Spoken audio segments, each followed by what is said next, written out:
welcome back to my channel. It's Jasmine. For those who are new, I'm a casual reseller on the US and Canadian Poshmark app as well as eBay. Today's video is all about the new bulk upload feature that Poshmark recently made live. I believe they had this announcement back during Poshfest, but I just recently noticed that there was a new notification on my news feed saying that, the bulk upload feature was live, and I decided to try it out. I'm going to go over my initial thoughts, how it actually all works, and whether or not I'm going to be implementing this in my business model. If you like reselling content like this, be sure to give this video a thumbs up and hit the subscribe button. So for those who have never heard of this new feature, it basically allows you to bulk upload a bunch of listings all at once. So I guess this new feature is supposed to make things faster, and I'll go over how I kind of tested it out and whether or not I actually think this is faster or not. So the first thing I have to make note is that it's only active on the desktop version, so you can't use this feature on your phone. So I'm first going to go over to the Poshmark URL and go step by step on how this feature is going to work. So this is what the desktop version looks like for Poshmark. As you can see on the top right hand corner, there's the Sell on Poshmark button. You would click that like you normally would to create a listing. All of your drafts will be on the top, and if you scroll down, that's how you would create a single listing. As you can see on the top right hand corner, there is the new button of want to create multiple listings at once, try bulk upload. Once you click that, this is kind of what it will look like to start off your bulk upload process. Normally, when you first click this button, it will kind of give you a few bubbles saying, I guess just describing what this process will do for you. There are two different templates that you can download in order to do your bulk uploading process. The first one is having photos on your computer, and the second one is having photos in an online cloud. I found after playing around with it for a little bit that the computer version is a lot more complicated because you have to individually edit each picture to match the SKU of your Excel document, which I'll talk about later. If you do photos in an online cloud, you can easily use, I think it's iCloud for Apple users, and you can use Google Photos for Android users or Windows users. And I found it a lot easier because you can just copy and paste the URL of each picture into your Excel document. So I'm going to download the template for photos in an online cloud and then see you in the Excel document. After you download the Excel document, this is what it looks like. It has a couple of tabs on the bottom. The first tab being the Start Here instructions. If you read this tab, it gives you instructions on how the whole Excel spreadsheet will work, how you will fill it out, how to upload the pictures, and how to later on upload the Excel spreadsheet onto Poshmark. The next page is the Legend tab, which just gives you a description of all the attributes that are listed in the Excel spreadsheet and a description of what they are looking for and what they want you to fill out on each column. The next sheet is the examples. So this is an example of how they want you to fill things out. So as you scroll across, it's just all of the categories that you would normally fill out. And finally, this is the document that you're going to fill out to bulk upload onto Poshmark. As you can see, all of the colored, like the reddish color, are the columns that are required for you to fill out. And the grayish ones you can fill out if you want to, but you don't have to. So I'm going to fill out the document as I normally would to create a listing. It's pretty self-explanatory because it's exactly like how you would fill it out on your Poshmark app on your phone. The SKU number, so this is kind of important if you're uploading pictures from your computer because as I mentioned before, the SKU number has to match the SKU number of the description of each picture that you're uploading for that listing. For example, if the SKU number for your first listing is Blue Dress 001, all the pictures that you want to correspond to that listing has to have Blue Dress 001 into the title of that picture.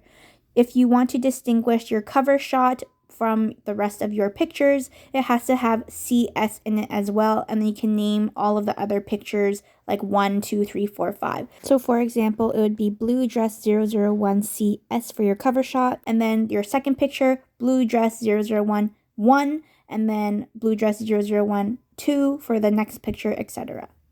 This is why I mentioned that this process might take a little bit more time because you have to individually edit all of the pictures to match your SKU of your listings.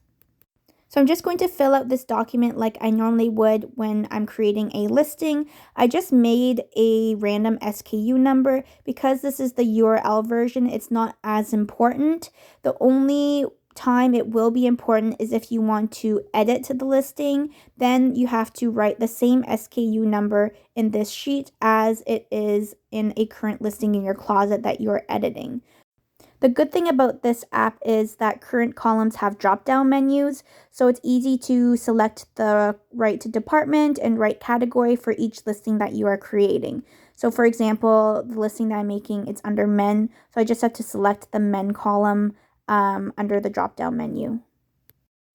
When you get to the variant section, this is what you would fill out if you have multiples of the same item, just different sizes. So you'd have to fill out the variant group ID, variant type, and the variant attribute. So for example, I'm going to fill out the variant group ID amongst all of the sizes that you have.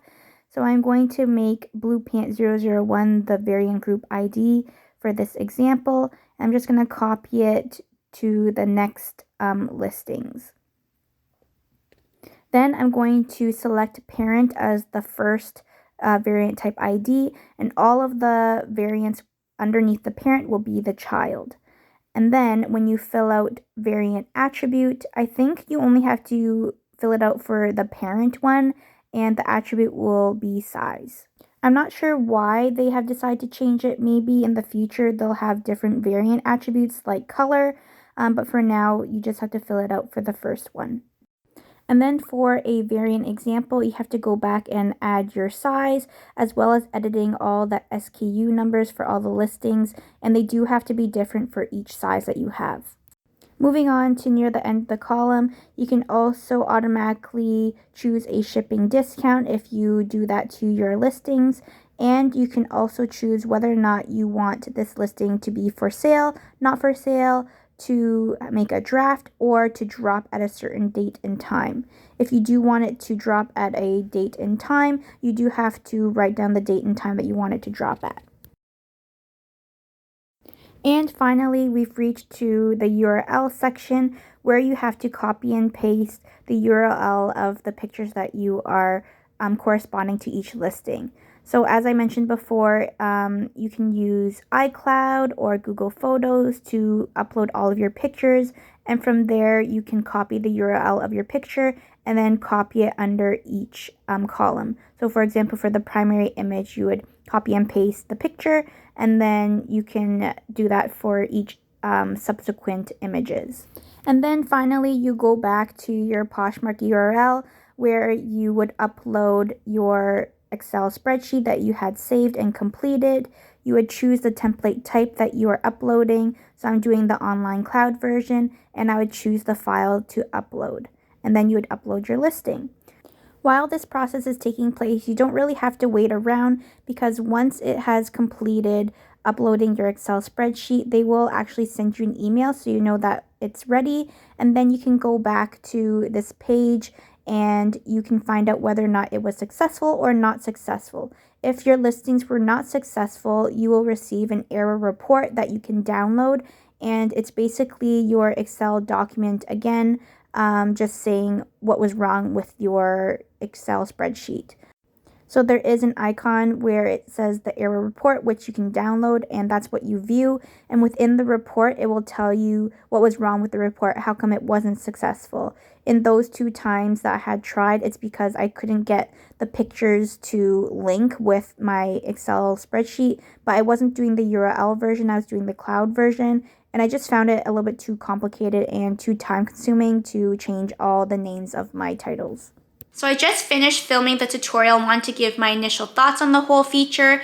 Initially, my first impression is that it's way too complicated, but I know that a lot of coding had to go into it in order to make it all work. But I know that a lot of people aren't as tech savvy as I am, especially there are a bunch of age groups that sell on Poshmark, and the older generation might have difficulties navigating the whole feature. I know that I myself had to trial and error a couple times and spend a couple hours just kind of, figuring it all out. So is it really worth it? Is it really saving time? Because in the same amount of time that I was playing around with it, I probably could have listed like 10 or more items in the same amount of time just manually.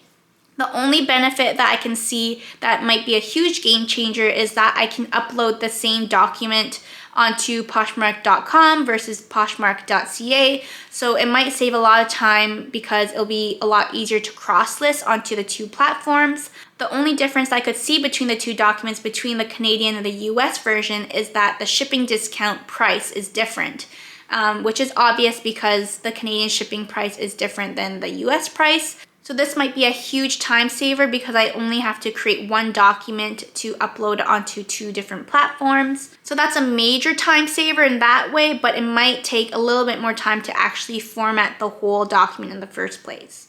So if you do try out the new feature, let me know in the comments below if you like it or if you don't like it. If you have any problems with it, hopefully I can help. I'm not sure on that though. And thanks again for watching, and I'll see you in my next one. Bye!